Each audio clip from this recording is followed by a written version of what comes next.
Geração 60 Mais dessa segunda-feira, nós vamos falar sobre finanças. Se estamos vivendo mais, precisamos de um bom planejamento para manter o mesmo padrão de vida no futuro.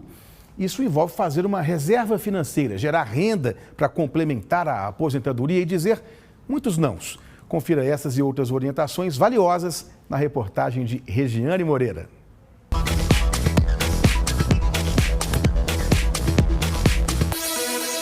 Sessenta Mais. A sua experiência nos inspira, como o Mercantil. Missão: descobrir como chegar à longevidade de forma plena. Eu já aprendi que isso envolve muitos fatores: saúde física, mental, estar cercado de pessoas que me amam, propósito, estabilidade financeira. A minha jornada em busca de histórias inspiradoras está só no começo. Tudo bem? Prazer. Tudo bom? Hoje eu vim conhecer mais uma pessoa que vive o hoje sem esquecer de pensar no amanhã. Quando eu comecei essa jornada, eu olhei para mim mesma no espelho e disse como eu gostaria de estar quando eu chegasse aos 70, 80 anos. E uma das metas é a estabilidade financeira. Quando foi que você definiu isso como uma prioridade? Eu defini isso como uma prioridade quando eu me tornei um profissional autônomo. Eu percebi que eu que deveria cuidar do meu futuro. A dependência era 100% minha, da minha capacidade de me organizar hoje para que lá na frente eu tivesse a tranquilidade financeira necessária para viver. Antes de saber como o Anderson se prepara para ter um futuro financeiramente tranquilo, pausa para a reflexão.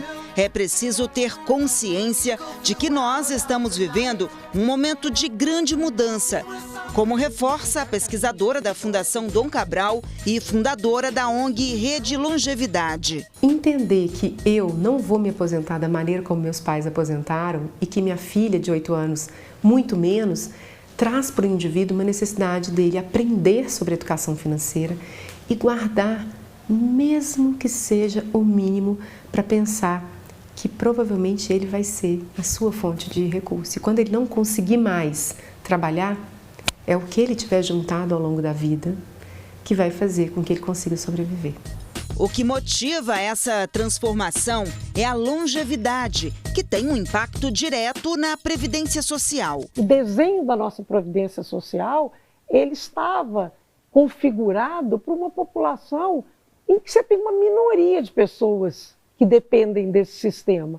E, na verdade, cada vez mais o percentual de pessoas que dependem desse sistema ele vai se expandindo e a capacidade de geração de recursos para esse sistema ela vai diminuindo. Em um país tão desigual como o Brasil, uma grande parte da população vai depender das políticas públicas. Muitas vezes as pessoas nunca tiveram um emprego formal, viveram recolhendo material reciclável, muitas gerações de empregadas domésticas que não tiveram nunca uma carteira assinada. Então eu preciso pensar num público que vai ter que contar com políticas públicas de apoio para ter o mínimo de renda para sobreviver. E mesmo que você seja um segurado do INSS, provavelmente terá que pensar em um plano B. Hoje, 1% da população brasileira aposentada consegue subsistir apenas com os recursos acumulados para a aposentadoria. Os outros demais ou continuam numa segunda atividade ou dependem de familiares. Porque a aposentadoria já tem um déficit bilionário. Nós temos uma inversão da pirâmide, então nós teremos mais pessoas idosas e menos pessoas jovens, então isso por natureza já gera uma conta que não vai fechar cada vez mais. E se a conta não vai fechar, o que nós devemos fazer? Acredito muito num bem bolado, entre INSS e a constituição de reservas ou de formas de geração de renda para a complementação de aposentadoria em paralelo. E antes que você pense que vai encontrar aqui um manual com um passo a passo para aprender a investir o seu dinheiro, saiba que o planejamento passa primeiro por um outro caminho. O grande segredo das finanças pessoais, e principalmente quando eu falo em longevidade, e para alguns a palavra aposentadoria, é eu efetivamente adotar um estilo de vida que me permita viver com menos do que eu produzo de dinheiro. E aí eu construir uma possibilidade de poupança e essa possibilidade de poupança eu investi. O desafio não é investir.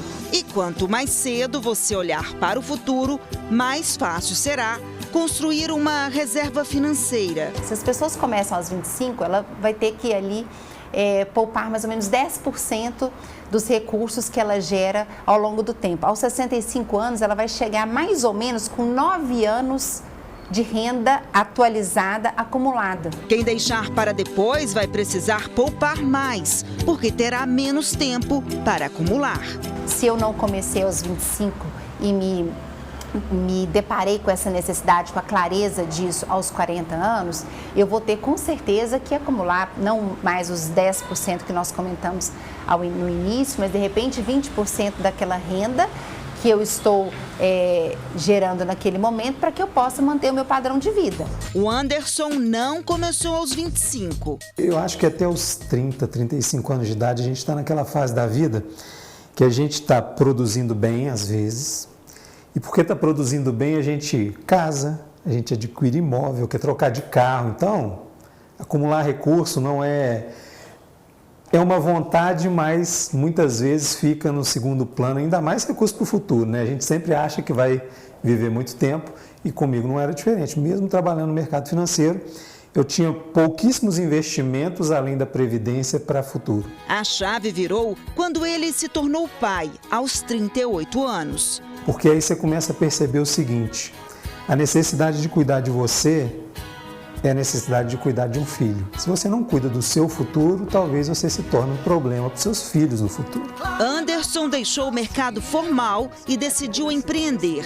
De lá para cá, o empresário e corretor de seguros pulou de cabeça no projeto de construção de um futuro financeiramente tranquilo. Eu investi todo o meu tempo e dinheiro dos últimos 3, 4 anos nesta startup e nas minhas corretoras. Então, assim, hoje eu estou no momento de produzir o que vai me gerar renda para o futuro. Não deixo de fazer meus investimentos financeiros na pessoa física, mas muito aquém do que eu tenho certeza que eu vou precisar no futuro, porque eu estou apostando numa outra caixinha para recuperar isso num curto espaço de tempo. Tão importante quanto ganhar dinheiro é investir em bem-estar. O empresário pratica esportes e musculação desde muito jovem e faz questão de manter um estilo de vida que proporcione felicidade e longevidade. Dentro do meu modelo hoje de trabalho e vida, eu priorizei 3 pontos focais. Assim, eu trabalho muito, me dedico muito à família e viajo muito. Aos 51 anos, o empresário não abre mão de fazer boas escolhas. E isso envolve dizer muitos nãos. O primeiro passo é entender o que você precisa para o futuro. As pessoas sonham demais e solidificam de menos o que elas realmente precisam. Uma coisa simples que as pessoas podem fazer: peguem um papel em branco e comecem a escrever o que você queria daqui a 10, 15, 20, 30 anos que seja. O que você queria de fato? Olha, eu quero ter uma renda de 30 mil, eu quero ter uma casa de praia, eu quero ter um barco, eu quero poder viajar todos os anos, fazer um cruzeiro todos os anos com a minha família. Solidifique os seus desejos. Depois você vai para a parte financeira. Quanto custa isso hoje para que eu comece a planejar essa realização desse sonho até a data que eu quero realizar esse sonho? Só de fazer isso as pessoas já vão ter na mão 80% do mapa. O resto é a capacidade de fazer escolhas e de dizer não no presente. Porque qual que é a nossa capacidade de juntar dinheiro? É de dizer não para um monte de coisa. Ele optou por uma vida mais simples, casa modesta, carro por assinatura, menos despesas com ternos, sapatos. Quando eu virei a chave, eu percebi que o Anderson não precisava disso. Ele precisava do básico para realizar as mesmas coisas. Com isso eu consegui economia para realizar o que eu queria, que era empreender. Empreender depende de dinheiro, não é só de vontade. E eu tinha o dinheiro, eu só não percebi que eu alocava ele nos lugares errados.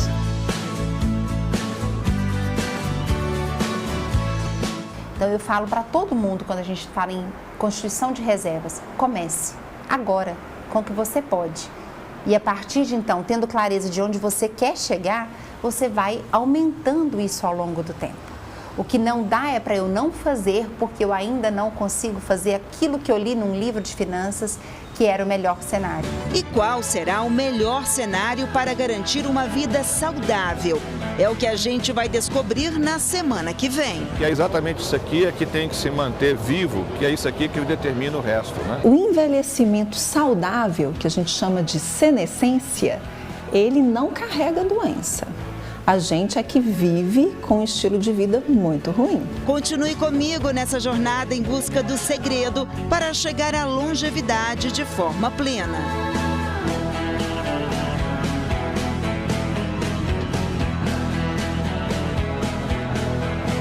Bom, a nossa série Geração 60+ continua na internet, hein? Com o nosso podcast. No episódio desta semana, a repórter Regiane Moreira conversa com a planejadora financeira Karina Valadares. Você conheceu na reportagem sobre estabilidade financeira. A especialista fala das escolhas, prioridades, equilíbrio que precisam ser adotados para guardar os recursos.